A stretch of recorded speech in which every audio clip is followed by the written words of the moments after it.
Stage and screen star Ben Whishaw is currently appearing opposite Tony winner Sophie Okonedo and Oscar nominee Saoirse Ronan in The Crucible at the Walter Kerr Theatre. Today we go one-on-one with the Olivier nominee and James Bond's Q to find out why he decided to make his Broadway debut in the Arthur Miller classic. Ben Whishaw, thank you so much for doing this today. My pleasure. You could have your pick of projects, stage, screen. What was it about The Crucible that made you think, yes, I want to come to Broadway and make my Broadway debut in this production? It's a play that I've always really loved, and I actually did it at school, I'm sure, like a lot of people. And I actually played the same part, John Proctor, when I was 15 at school. And I got asked to look at it again, and I reread it as a 35-year-old, and I was amazed at what I had failed to understand as a 15-year-old, and suddenly I realised again what an utter masterpiece it is. And you're working with Ivo van Hove, who is an extraordinary director, known for being avant-garde, has just done A View from the Ridge with Mark Strong on Broadway, of course worked on the David Bowie musical off-Broadway, Lazarus. How has it been working with him? Well, he's amazing because he makes you see a play in a completely different way.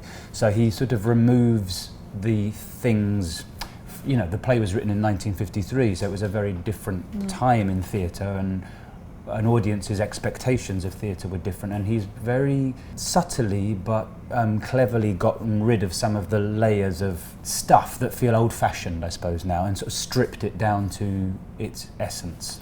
Talk to me about your leading ladies. Well, we've got several really astonishing women. Sophie Okonedo, who plays my wife, and she is absolutely electrifying actress. She won the Tony a couple of years ago. Won the Tony, I think, in 2014, I've been a fan of hers for years. It's a delight to be her husband for 5 months. And Tavi Gevinson, who I had never heard of until I came here, but I know lots of young people are mad about. She has this incredible blog called Rookie. She is extraordinary. I'm just blown away by her. And then, of course, there's Saoirse Ronan, who is just everywhere at the moment. Needs no introduction, but is just a stunning actress and a wonderful human. Now, for those who know nothing about The Crucible, who maybe missed school, weren't there at school, talk to me about the world of The Crucible. Where's it set? The play is set in Salem, Massachusetts. It's set in 1692, although our production has updated it to somewhere more contemporary. But basically, it's set in a community where there becomes rife a witchcraft sort of scenario. So the town very slowly is whipped up into a frenzy of hysteria about these girls who have been practicing witchcraft and who have been compacting allegedly with the devil, and start a series of accusations at other people in the community who are apparently witches. And my character's wife is accused, and so escalates this kind of communal tragedy, but also this personal tragedy as well for my character, John. What makes this show right for Broadway in 2016? Well, it's sort of a play about group mentality, I suppose, or tribal kind of thinking. When that overwhelms people, how whispers and gossip and small accusations get heat and fire under them and get out of control. And it's sort of about a community that tears itself apart, actually. What Ivo said on the first day of rehearsals, he said it's about a group of people who are trying to be good, they're trying to be humane, and in their efforts to do so become inhumane. So have you found putting your stamp on the iconic role of Proctor? Well, it's been so interesting because you come into a role like this, like any role that's very famous, with a lot of ideas about. Plus you had your 15-year-old experience. Plus my 15-year-old experience, which I had to, well, it had pretty much erased itself, but had to forget that. But you come in with a lot of, you know the other people who've played it and so forth, and that can weigh on you somewhat. So you have to sort of really throw that away, put it to one side, and find it within yourself. And actually that's what Ivo has constantly encouraged me to do, is like bring myself to it. Do you have any quirky dressing room rituals to get you into the zone? Well, I've become obsessed recently with crystals, Okay. which makes me sound like a complete madman. It doesn't. My friend Sierra Bogas, who's a friend of the site, gave me a crystal yesterday. Well, there you go. They're very important. Yeah. Well, and anyway, this particular crystal, I just like it. I like the look of it, and I like to hold it before I go on stage. That's very important. It grounds me. How are you enjoying being back in New York? Because you were here for MCC in 2010 off Broadway. Correct, so how is it being back in this city? It's amazing. I absolutely love the energy of this place. I find it really just good. I feel good. I feel energized. I love the kind of optimism that people seem to have particularly about theatre. They're so warm and supportive. And a woman was walking her dog out by the theatre the other day, and she screamed out at me and couldn't wait to see the show. And they're very available, very expressive with their feelings, not like back in London. Back at home. And it's a long way from Bedfordshire, where you grew up, which is an hour and a half outside London, if you're not familiar with it.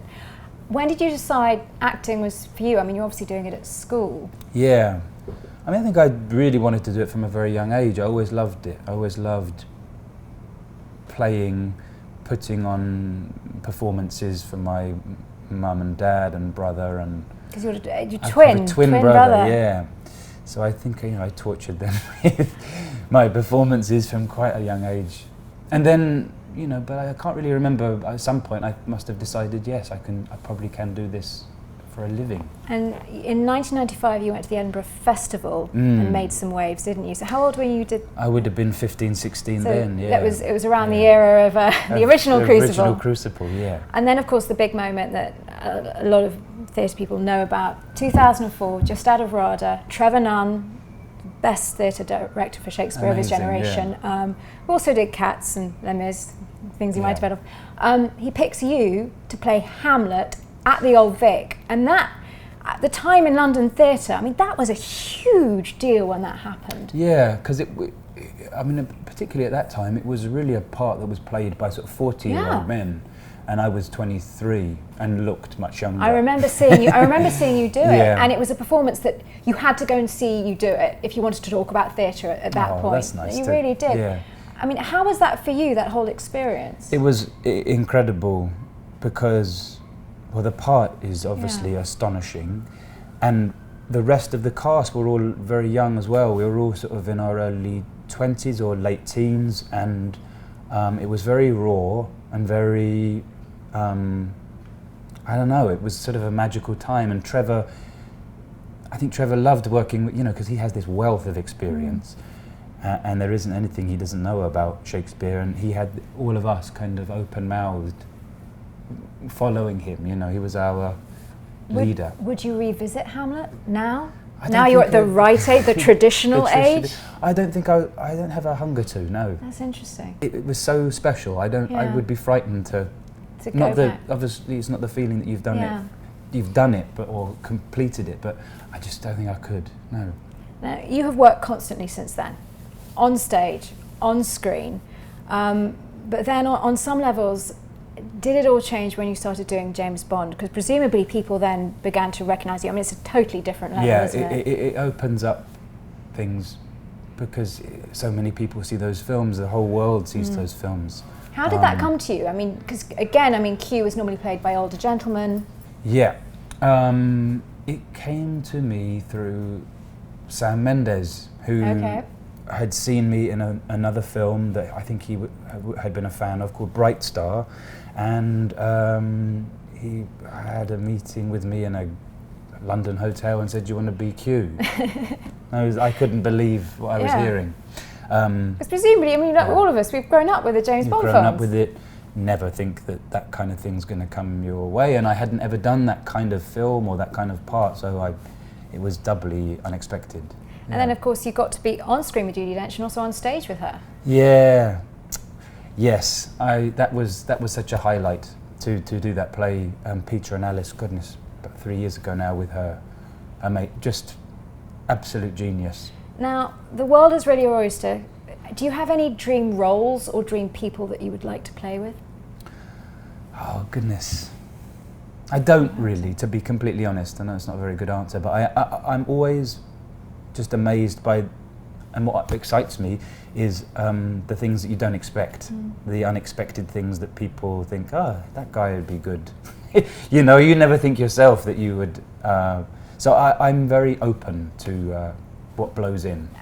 You will come back to Broadway though. Now you've been here, you've had this huge career in the West End, in London, that everyone knows, but you will be coming back to America. Oh, I'd love to, yeah, if they'll have me, we'll see, I suppose. I'm absolutely sure they will. Final question, I always like to bring it back to the show. What do you hope audiences take away with them from the Crucible? I think it's a play that speaks to all time, always, and it's you know, it's hopefully a play about a society, about politics in a sense, but it's also a human play, and I hope that people can connect to it on that level. Yeah. Thank you very much, Ben Whishaw. Thank you. You.